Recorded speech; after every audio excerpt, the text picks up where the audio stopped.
It all started in a quiet suburban neighborhood, the kind of place where houses lined the street with neatly trimmed lawns, white fences, and the illusion of peace. But behind that illusion often hid stories that were anything but perfect. For one woman, a single mom named Emily, this neighborhood would test her strength, her courage, and ultimately transform her life in a way no one could have predicted. Imagine being told by the very people who were supposed to uphold fairness and community values that your home, your sanctuary, and your only safe space with your child no longer belong to you. Imagine fighting every day just to keep up with endless fees, regulations, and fines that felt less like rules and more like punishments. And imagine finally being pushed to the breaking point, forced out of the house you had worked so hard for, only to rise again in a way that stunned everyone who had ever doubted you. This is Emily's story. And as you listen, remember this. Life may knock you down, but with enough determination, you can rise higher than anyone expects. Stick with me until the end, because you won't believe what she did next. Emily had not chosen her home lightly. After her divorce, she had scraped together every bit of savings she had, taken on extra shifts at her nursing job, and with the help of a small loan, purchased a modest but beautiful house. It wasn't grand. It wasn't perfect. But it was hers. It was where she imagined raising her young son Noah, where laughter would fill the rooms, and where she could finally feel safe after years of hardship. At first, life in the neighborhood felt peaceful. The cul-de-sac was lined with families, retirees, and young couples who seemed friendly enough.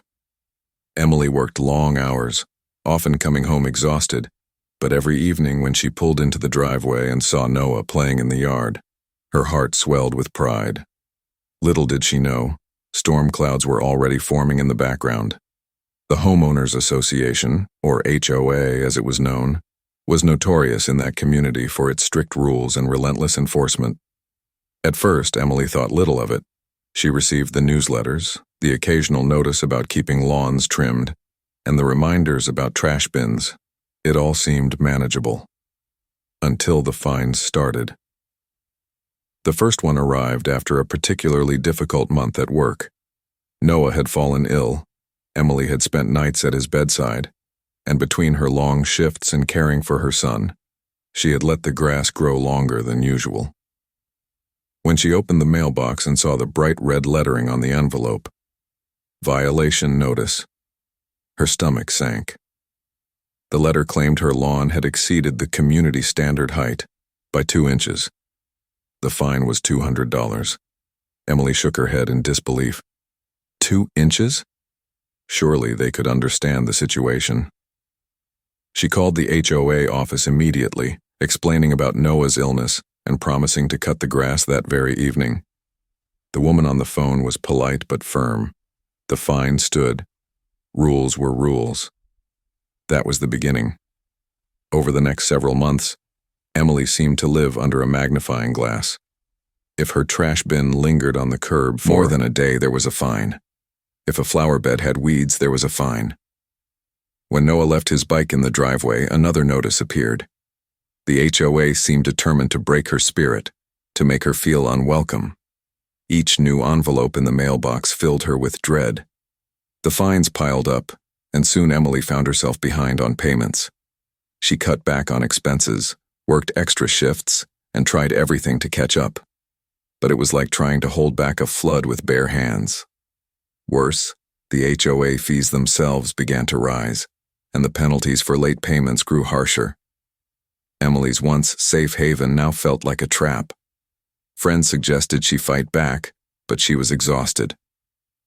"I just want to keep a roof over Noah's head," she whispered one night, tears sliding down her cheeks as she looked at her sleeping son. "I can't let them take this from us." But that's exactly what they tried to do. One crisp autumn morning, Emily opened the mailbox to find a letter that made her knees buckle. The HOA had filed a lien against her property. If she didn't pay the accumulated fines and fees, now totaling thousands of dollars, she would be forced to sell her home.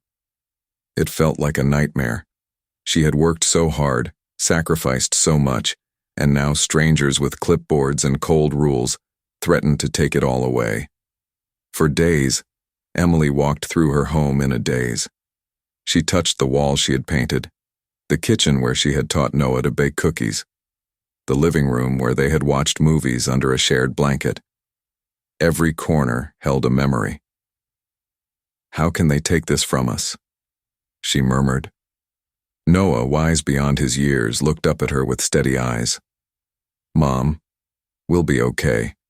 You always figure things out." His faith in her broke her heart even more, but it also lit a fire inside her. She decided to fight. Emily began researching everything she could about HOA laws, property rights, and legal protections. She stayed up late, reading documents, watching videos, even reaching out to lawyers for advice.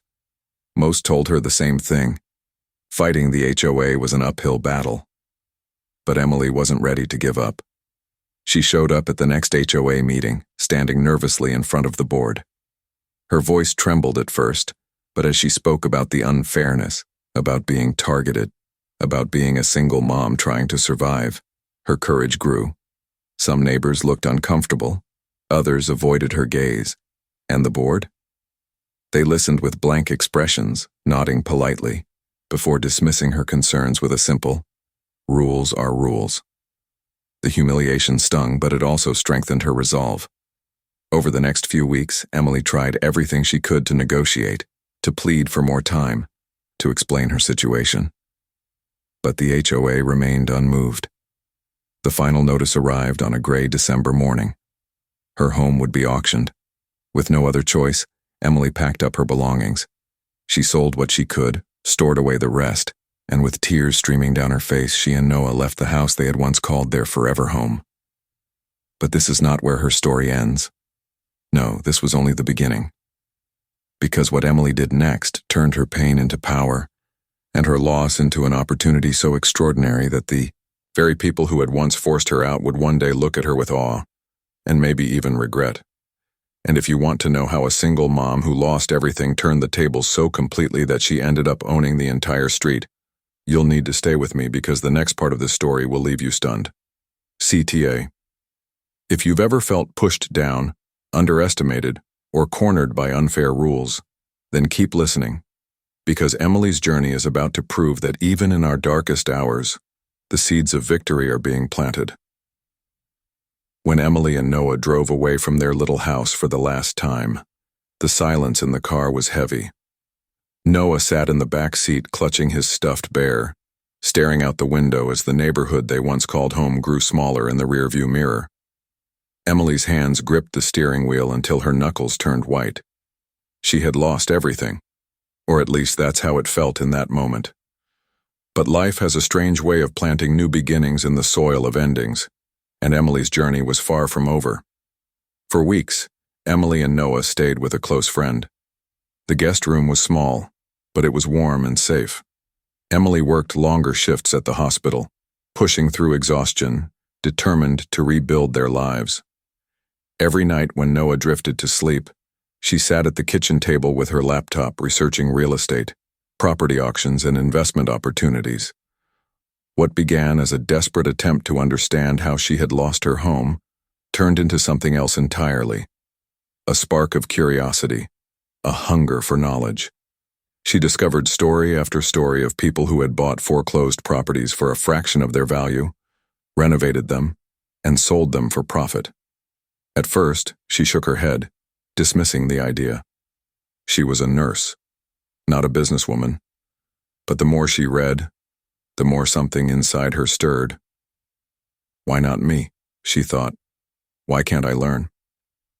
One evening, after a long day at work, Emily stumbled across an online course on real estate investing.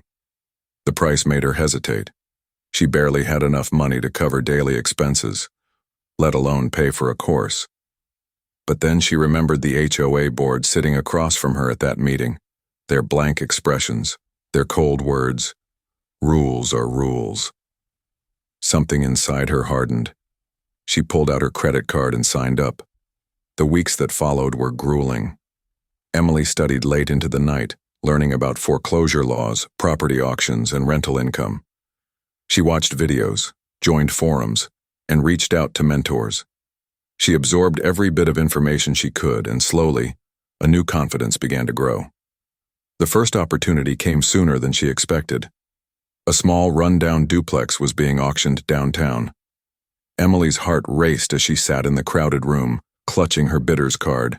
She had saved every extra dollar she could, scraped together enough for a down payment, and with trembling hands placed her first bid. The numbers flew higher and higher, but to her shock, the property sold for less than she thought it would, and the winning bidder was her. Emily could hardly believe it. She had just bought her first property. But owning a duplex was only the beginning. The real work came in the weeks that followed. The building was old, the paint peeling, the floors warped, and the roof leaking. Many would have walked away, but not Emily. She rolled up her sleeves, enlisted the help of friends, and worked tirelessly. On her days off from the hospital, she painted walls, scrubbed floors, and fixed what she could. She couldn't afford to hire a full crew, so she learned by doing, watching tutorials, asking for advice, and slowly transforming the place into something livable. There were moments of doubt, times when exhaustion threatened to break her. But every time she looked at Noah's smile, every time she remembered being forced out of her home, she found the strength to keep going. After 3 months of sweat and sacrifice, the duplex was ready. Emily rented out both units, and for the first time in years, she felt a glimmer of financial freedom. The rental income not only covered her mortgage on the property, but left her with extra cash each month. For the first time, she wasn't just surviving, she was moving forward. The taste of victory was addictive. Emily reinvested every dollar she could, attending more auctions, purchasing more properties. Each one was a new challenge, but each one brought her closer to her goal. She was no longer the woman being crushed by unfair rules. She was becoming someone powerful, someone unstoppable. And then, fate handed her an opportunity she never saw coming. One evening, while scanning auction listings, Emily's breath caught in her throat. There it was, the very neighborhood where she had once lived. The HOA had foreclosed on multiple properties after other families failed to keep up with their endless fines and fees. Dozens of homes on her old street were up for grabs. Emily stared at the screen, her heart pounding. The place that had once broken her now lay within her reach. She could hardly believe it. Could she really go back? Could she face those board members again? Not as a struggling single mom, but as someone who had the power to change everything? The decision didn't come easily. The memories of pain, humiliation, and loss still lingered. But the thought of turning the tables, of reclaiming not just her house but the entire street, lit a fire inside her. She took a deep breath and whispered, "We're going back." Auction day arrived and Emily was ready. She had saved, planned, and prepared for this moment. With her growing portfolio, she had gained the respect of lenders and investors who believed in her vision. One by one, she placed her bids. One by one, the properties became hers. By the end of the day, Emily had done the unthinkable. She had purchased nearly the entire street, including her old home. When she stood in front of that familiar house, the one she had once been forced to leave, tears filled her eyes. But this time, they weren't tears of sorrow. They were tears of triumph. Noah stood beside her, holding her hand. "Mom," he whispered, "we're home." Emily smiled, but this time, home meant so much more. It wasn't just about the house they lived in. It was about ownership, empowerment, and rewriting the story that had once left her broken. Word spread quickly through the neighborhood. The same people who had once turned their backs on Emily now whispered in disbelief. The HOA board members, the ones who had forced her out, were stunned. Some even tried to approach her, offering congratulations with forced smiles. Emily listened politely, but deep down she knew the truth. She had won. And yet, her victory wasn't about revenge. It was about resilience. She didn't use her newfound power to punish those who had wronged her. Instead, she chose to rebuild the neighborhood in a way that was fair, supportive, and kind. She lowered fees, eliminated unnecessary fines, and created a community where families could thrive without fear. For the first time, the street became what it was always meant to be, a place of belonging. Emily had gone from being the victim of the HOA's power to becoming a leader who gave power back to the people. Her journey had come full circle, but her story didn't end there, because Emily was just getting started. CTA. If you think Emily's triumph is inspiring, wait until you hear how she turned her new position into a movement that went beyond one street and changed countless lives. Emily stood in the middle of her street, the cool evening air carrying the sound of children playing, neighbors chatting, and the faint smell of backyard barbecues. It was the kind of atmosphere she had once dreamed of, the kind she thought had been stolen from her forever. But now, because of her perseverance and unshakable will, it was real. She had reclaimed not only her home but also the dignity and stability she thought she'd lost. Yet Emily knew deep down that her journey wasn't just about her own victory. It was about something larger, something far greater than one street or one neighborhood. The more she looked at Noah, running down the sidewalk with his friends, the more she realized that her story wasn't just for her son. It was for every single mom, every struggling family, every hardworking person who had ever been crushed by unfair systems. That night, Emily sat at her kitchen table, her very own kitchen, in the house she had once been forced to leave, and began to write. She wrote about her struggles, her eviction, her fight to learn real estate, and her ultimate victory. The words poured out of her like a flood, raw and unfiltered. She didn't dress up the pain, and she didn't hide the tears she had shed. But she also didn't shy away from the triumph, the hope, and the message that no matter how dark the storm, there was always a way to rise again. Emily decided to publish her story online. She thought maybe a few people might read it, maybe a handful of struggling families might find comfort in her journey. But what happened next was beyond anything she could have imagined. Within days, her story went viral. Thousands of people shared it, leaving comments about how it had given them hope, how they were inspired to stand up against their own struggles, how they too believed they could rebuild. Emails poured in from across the country, people asking her for advice, people thanking her for showing them that no setback was final, that even when the odds seemed impossible, there was always a way forward. News outlets picked up the story, reporters called, and before long, Emily found herself sitting in television studios, sharing her journey with millions of viewers. For the first time, the pain of the past had transformed into a platform for change, and Emily wasn't about to let the opportunity slip away. With her growing reputation, she began hosting workshops for families who wanted to learn about real estate and financial independence. She taught them the same skills she had once stayed up late at night to learn, the strategies for buying foreclosed properties, the tools for turning them into opportunities, the mindset to keep going when everything seemed stacked against them. People came from all over, sitting in crowded rooms, hanging on her every word, because they could see themselves in her. She wasn't a polished billionaire, standing on a stage with expensive suits and rehearsed speeches. She was a nurse, a mother, a woman who had been broken and rebuilt herself from the ground up. That authenticity made her unstoppable. Emily's influence grew so quickly that soon, cities were inviting her to consult on housing programs. She worked with nonprofits to create affordable housing initiatives, ensuring that no family would have to go through what she had endured. What started as a fight against her HOA had become a movement for fairness and compassion across communities. And then came the day she never expected. The very HOA board that had once forced her out sent her a letter. At first, Emily's stomach twisted when she saw the return address. Old memories resurfaced, the sting of humiliation, the crushing fear of losing her home. But when she opened the envelope, her jaw dropped. The letter wasn't a fine, it wasn't a notice, and it wasn't an order. It was a request. The HOA had seen the transformation she had brought to the neighborhood and beyond, and they asked if she would consider becoming president of the board. Emily laughed softly as she read it, shaking her head in disbelief. The irony was overwhelming. The same system that had once treated her as disposable was now asking her to lead it. After a long night of reflection, Emily agreed, not out of spite, but because she knew she could make a difference. And that's exactly what she did. As president, she dismantled the culture of punishment and control that had defined the HOA.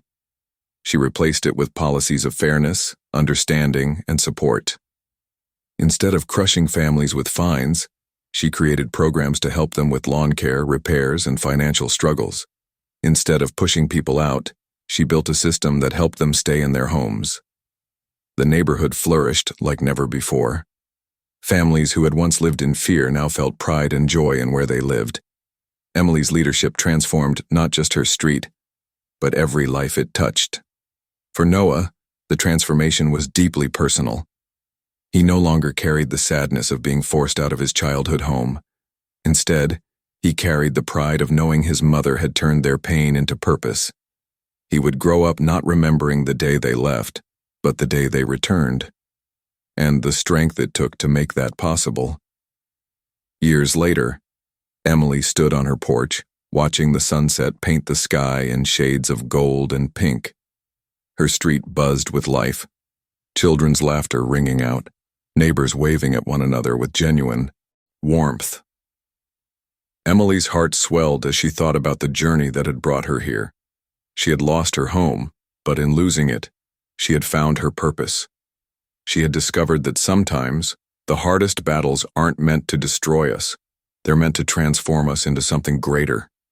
She looked at Noah, taller now, standing beside her with the quiet strength of someone who had watched his mother fight and win. He wrapped his arm around her shoulder and said, "Mom, you didn't just buy back our street. You gave us a future." Emily smiled, tears glistening in her eyes.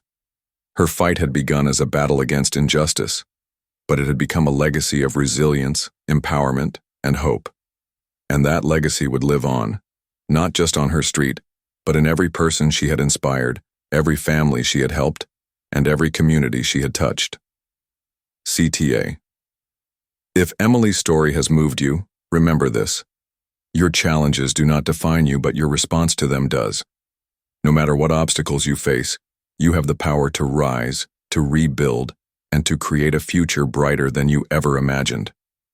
If you believe in resilience and second chances, share this story and inspire someone today.